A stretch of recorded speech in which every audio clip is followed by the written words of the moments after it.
Hi friends, Goofy Pentel here with yet another episode of Shakuni से सुने बातें अनकही। और जब महाभारत की बात होती है तो फिर आप एक महादरबार कैसे भूल सकते हैं।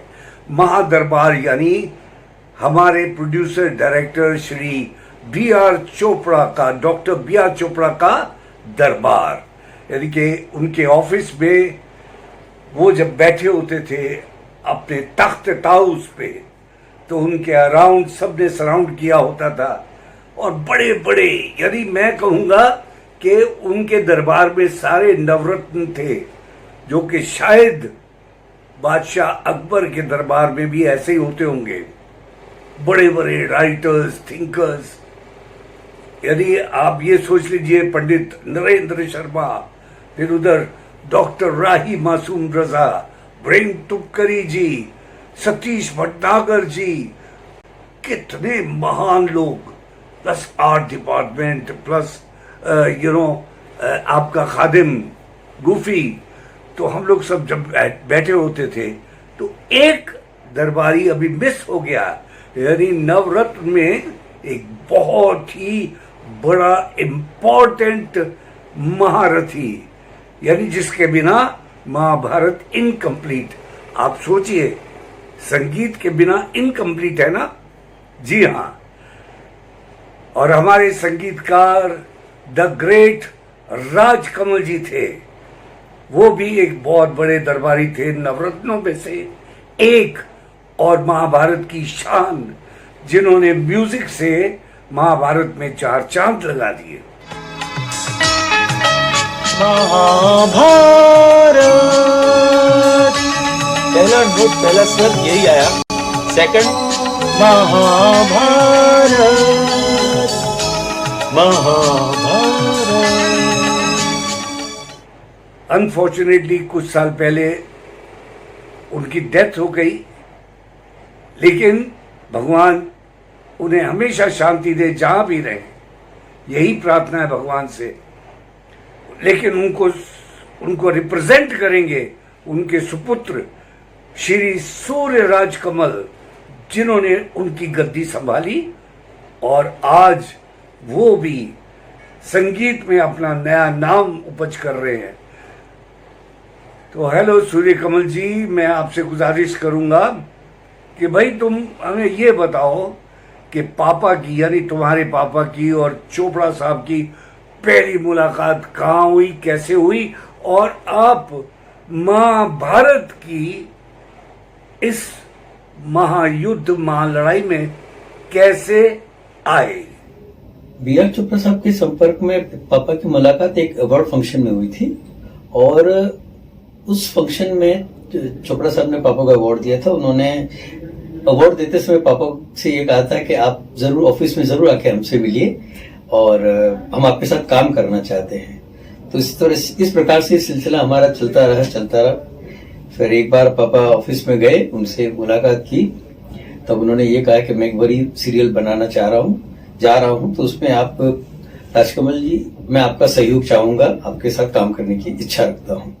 अब एक बहुत ही कठिन सवाल पूछता हूं मैं आपसे, और वो है कि मुझे कितना जानते हैं आप मेरे बारे में क्या जानते हैं, और आपके मेरे रिलेशन कैसे रहे अभी तक, so far. Please tell us about that. आपके साथ तो रिलेशन हमारा इतना बढ़िया है कि आप शायद एक चीज भूल रहे हैं कि आपने मेरे ख्याल से काफी म्यूजिक कंपोजर्स का नाम आपने लिखा हुआ था अपने चोपड़ा साहब के राइट हैंड की एक, उसमें एक बोर्ड बनाया हुआ था। बहुत काफी दिग्गजों का नाम था उसमें, क्योंकि भाई महाभारत एक सीरियल बन रही है जी। लेकिन आपने उसी वक्त चौक उठा के पापा का भी नाम लिखा और चोपड़ा साहब से ये कहा कि राजकमल जी भी, अब ये भी तो है ना इसमें, अभी तो लिस्ट बन रही है। तो चोपड़ा साहब ने कहा हाँ बिल्कुल, क्यों नहीं। और हम उस वक्त पापा और मैं बैठे, हम लोग चाय पी रहे थे उनके साथ, 4 बजे का समय था कुछ, और आप ही के शुभ हाथों से लिखा हुआ, और आपकी वजह से ही हमें महाभारत मिली है। अच्छा बेटे सूर्य राजकमल, ये बताइए कि तुम जो है राज जी के असिस्टेंट कब और कैसे बने, और ये म्यूजिक का इंस्पिरेशन तुम में कैसे आया? क्योंकि जहां तक मुझे मालूम है तुम तो उस वक्त पढ़ाई कर रहे थे, तो जरा वो भी बताओ, तुम असिस्टेंट कब बने, उसके बाद म्यूजिक में तुमने क्या क्या किया? मैंने जब अपने ग्रेजुएशन कंप्लीट की तो एक बार मुझे पापा ने पूछा कि अब क्या करना चाहता है, तो मैंने कहा कि मैं आपकी बैग पकड़ना चाहता हूँ। तो पापा ने कहा कि मेरी बैग पकड़ के क्या है? मैंने कहा अच्छा नहीं लगता। हाँ, कि मैंने कहा ये अच्छा नहीं लगता है कि आप म्यूजिक कंपोजर हैं और आपके कोई असिस्टेंट नहीं है। तो डैडी ने कहा कि ऐसा कोई काबिल है ही नहीं कि जो मेरा असिस्टेंट बने। तो मैंने कहा फिर मैं घर का बच्चा ही हूँ, आप ही का बेटा हूँ। तो उन्होंने कहा तो ले पकड़ ले। तो मुझे बैग अपनी थमाई। प्लीज ये बताइए कि आपके पिताश्री यानी राजकमल जी वो कंपोज कैसे करते थे? मुखड़े हो या गाने हो, कैसे बनाते थे, और आपने कैसे सीखा उनसे? उन्होंने कभी मुझे कोई चीज सिखाई नहीं। हमें वो ये कहते थे कि मैं अगर सिखाने बैठूंगा तो मैं काम कब करूंगा और मैं आगे का वर्क कैसे मेरा होगा। तो हम स्टडी करते रहते कैसे वो कंपोज करते हैं, कैसे वो गानों के एक गाने के साथ वो बैठ के लिरिक राइटर के साथ भी वो बैठ के बोलते थे कि नहीं ये वर्ड किस तरह से, नहीं ऐसे चेंज करो, ये मुझे गाने में मुझे प्रॉब्लम जैसी लग रही है। पहला वर्ड कोई भी है मुखड़े का वो खुल के आना चाहिए, ऐसे बंद मुंह करके नहीं आना चाहिए। तो मैं इस प्रकार हमने पापा से धीरे धीरे करके कंपोज कैसे होता है और मतलब म्यूजिशियंस को कैसे हैंडल करते हैं, सितार का बाज कैसे बजेगा, वायलिन वालों के साथ कैसे बिहेव करना है, ये सब उनके साथ रह के सीख के आज जो भी मैं अपने काम कर रहा हूँ।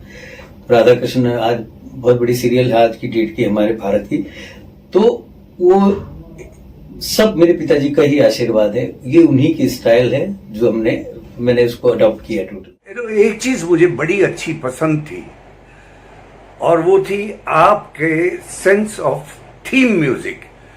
यानी अर्जुन का कोई और था, धृतराष्ट्र का कुछ और था, भगवान कृष्ण का कुछ और थीम म्यूजिक था, शकुनी का कुछ और था, मुकेश खन्ना यानी भीष्म पितामह का कुछ और थीम म्यूजिक बैकग्राउंड में जो चलता था।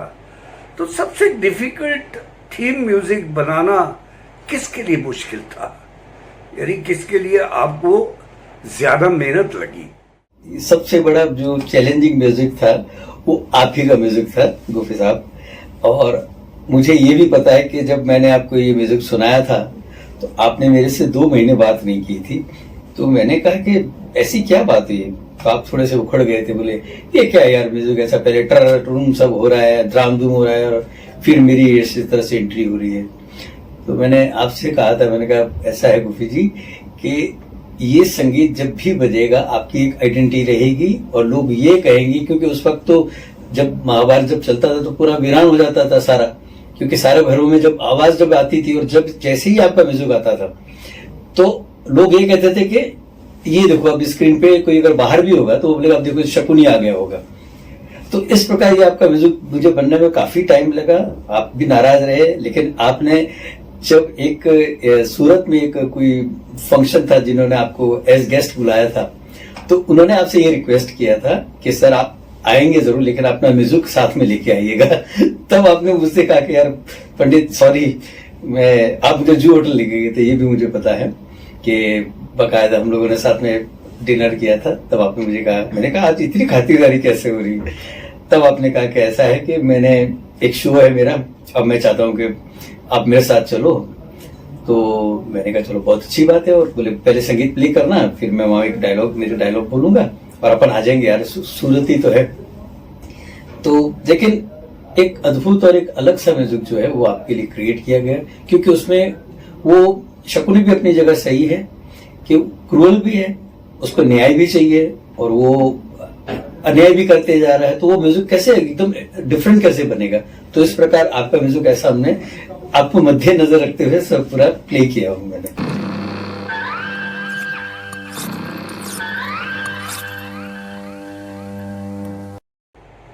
सूर्य, ये बताओ, महाभारत के बाद आपने किसका म्यूजिक दिया? यानी क्या क्या प्रोजेक्ट आए आपके और किस पे आपने काम किया और बहुत अप्रिशिएट हुआ? महाभारत के बाद तो मैंने जितने भी बैकग्राउंड मैंने ही बजाया है महाभारत का, और जितने सॉन्ग्स थे वो पापा ने कंपोज किए थे। उसके बाद हमने साथ साथ में आपसे बढ़िया कौन जान सकता है, 22 साल हमने बिहार फिल्म के साथ काम किया है, रवि साहब के साथ और चोपड़ा साहब के साथ। बहुत ही बढ़िया जेन्युइन लोग, बहुत ही अच्छे लोग, शांत प्रिय लोग। और आज आप सोचिए किसी के साथ आप 22 साल अगर आप काम कर रहे हैं बिना इंटरफेरेंस के किसी के, सारी सीरियल हमने विष्णु पुराण, महाशक्ति, सौदा, चुन्नी जो आपने डायरेक्ट की थी, वो भी एक अलग सब्जेक्ट है। तो बहुत एक अलग सा अनुभव भी मिला, माइथो का भी मिला, सोशल का भी मिला, और अच्छे लोगों के साथ काम करने का बहुत एक आप भाग्यशाली हैं कि आप इन लोगों के साथ आपने काम किया। डॉक्टर आई मसरूर रजा के साथ आपने काम किया, पंडित नरेंद्र शर्मा जी के साथ आपने काम किया, चोपड़ा साहब हैं, बहुत बड़े लोग हैं, और आप जैसे गुणी आदमी आप भी हैं। तो आप लोगों का आशीर्वाद चाहिए हमें, और हम और आगे इस प्रकार काम करते रहें। मुझे याद है कुछ साल पहले मैं एक फिल्म डायरेक्ट कर रहा था पवन कुमार जी की, और वो थी श्री चैतन्य महाप्रभु। उसमें 2 लोगों ने म्यूजिक दिया था। जी हाँ, एक तो श्री रविंद्र जैन जी और दूसरा आपने। मेरी डायरेक्शन की फिल्म थी, और उसमें जगजीत जी ने, कविता कृष्णमूर्ति ने, श्रेया ने, इन सब ने गाने गाए थे, सुरेश जी ने, और बड़ा अच्छा म्यूजिक दिया था आप लोगों ने। ये बताओ, मैंने उसके बाद सुना कि आपने जगजीत सिंह जी के साथ एल्बम बनाई थी और वो बड़ी फेमस हुई थी, शायद टाइम्स के लिए, या can you please tell us about your experience of making Jagjit Singh sing for you? Jagjit ji के साथ मैंने ऐसा किया था कि एक फाइल लेके गया था पूरी। तो जगजीत जी ने कहा कि ये पोथी क्या है भाई? तो मैंने कहा ये पोथी आपको गाना है। तो कह रहे हैं कि इसमें है क्या? मैंने कहा सर इसमें मैंने एक एक्सपेरिमेंट किया है, श्री राम जी के 1000 नाम है इसके अंदर। तो उन्होंने कहा अच्छा। तो मैंने कहा कि ये 4 एल्बम बनेगी जो 250 के मनके के हिसाब से बनेगी। 250 नाम एक एल्बम में, 250 नाम एक एल्बम में। तो जगजीत जी ने कहा कि सुनाइए।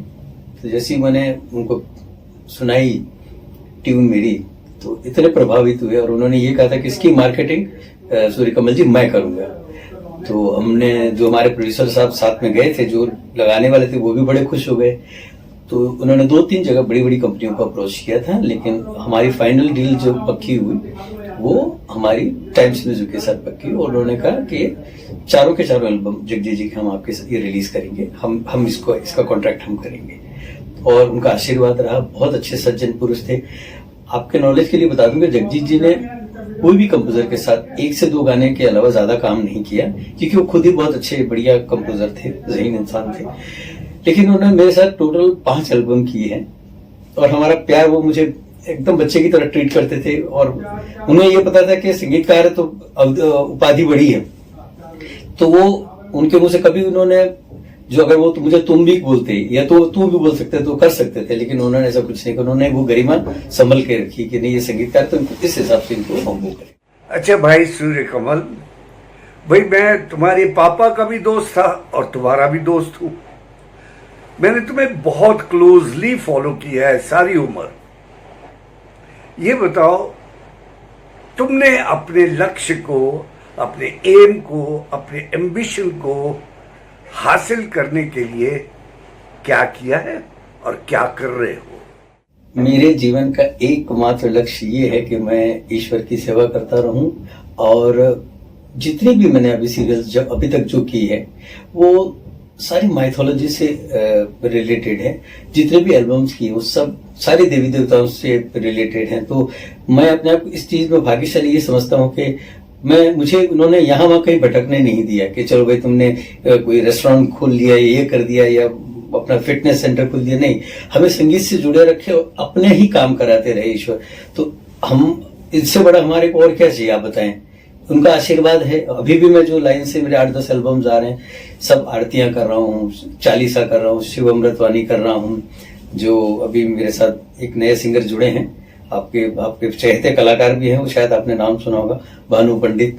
तो वो भी मेरे साथ जुड़ गए हैं अभी, और उनके साथ हम लोग मिलकर काफी काम कर रहे हैं और ईश्वर का ही काम कर रहे हैं। और मैं आप लोगों से भी प्रार्थना करता हूँ कि जब भी कोई एल्बम ऐसी आए, अगर मेरे यूट्यूब में चैनल में अगर आप जाएं, सब्सक्राइब करें मुझे, और आप लोगों का आशीर्वाद, आपके कमेंट्स मुझे चाहिए। किस प्रकार आपको लगा, क्या नहीं लगा, जो भी है सच्चे कमेंट्स दीजिए। तो इससे हमारी जो अंदर करने की जो कार्य क्षमता है वो हमारी और बढ़ेगी। आप लोगों का जो भी कमेंट्स आएंगे वो हमारी सराहना पर रहेंगे कि हाँ ये किया। जैसे आज मेरा राधा कृष्ण का जो म्यूजिक है, जो स्टार के लिए किया हमने, स्टार भारत के लिए, तो थैंक्स टू स्वास्तिक प्रोडक्शन और स्टार भारत का धन्यवाद कि उन्होंने हमारे पे विश्वास करके, कि मैंने 60 गाने बनाए उसके अंदर, 60 सॉन्ग्स। तो आप देखिएगा कि उसमें उन्होंने कहीं किसी प्रकार में भी मुझे ये नहीं कहा कि इसको ऐसा कर दो, यूं कर दो। ये जितने भी सॉन्ग्स आए हैं, आप समझिए कि ये मेरी अपनी क्रिएटिविटी है। तो बिना इंटरफेरेंस के जब कोई संगीत आता है तो एक, जिसको बोलते हैं, वो सर चढ़ के बोलता है। वैसे मैं गुफी जी के बारे में एक और आप लोगों से उनकी एक सीक्रेट जो बताना चाहता हूँ कि गुफी जी बहुत अच्छा लिखते हैं। और इन्होंने जो पहले जो अपने 2-3 गाने लिखे थे, तो अपने मुझे याद है कि मेरे फादर को इन्होंने कहा कि मास्टर जी, मेरे को आपको कुछ आपके साथ शेयर करना है। तो डैडी ने कहा क्या शेयर करना है? तो बोले मैंने किसी के गाने आपको सुनाने हैं लिखे हुए। तो डैडी का सुनाइए। तो जब आपने वो गाने सुनाए पापा को, तो पापा ने कहा बहुत अच्छा लिखा हुआ है, किस राइटर ने लिखा हुआ है? तो आपने कहा था कि ये मैं ही राइटर हूँ। तो बहुत अच्छा लगा। और आपके पास समझ बहुत अच्छी है। आपने मेरे लिए भी बहुत अच्छे अच्छे गाने लिखे हैं, साईं बाबा के भजन भी लिखे हैं, जिसको आई थिंक आशा जी ने गाया था। तो आप में प्रतिभाकारी, जिसको बोलते हैं, आप प्रतिभाकारी कलाकार हैं, आप में आर्ट है, आप गुनगुनाते भी बहुत बढ़िया हैं, गाना बहुत अच्छा लिखते हैं, अच्छे डायरेक्टर हैं। तो भविष्य में आपके साथ भी मैं चाहूंगा कि बड़ा से बड़ा अच्छा से अच्छा काम करूं आपके निरीक्षण में। अच्छा सूर्य कमल, प्लीज ये बताइए कि आपके पिताश्री यानी राज कमल जी, वो कंपोज कैसे करते थे? मुखड़े हो या गाने हो, कैसे बनाते थे?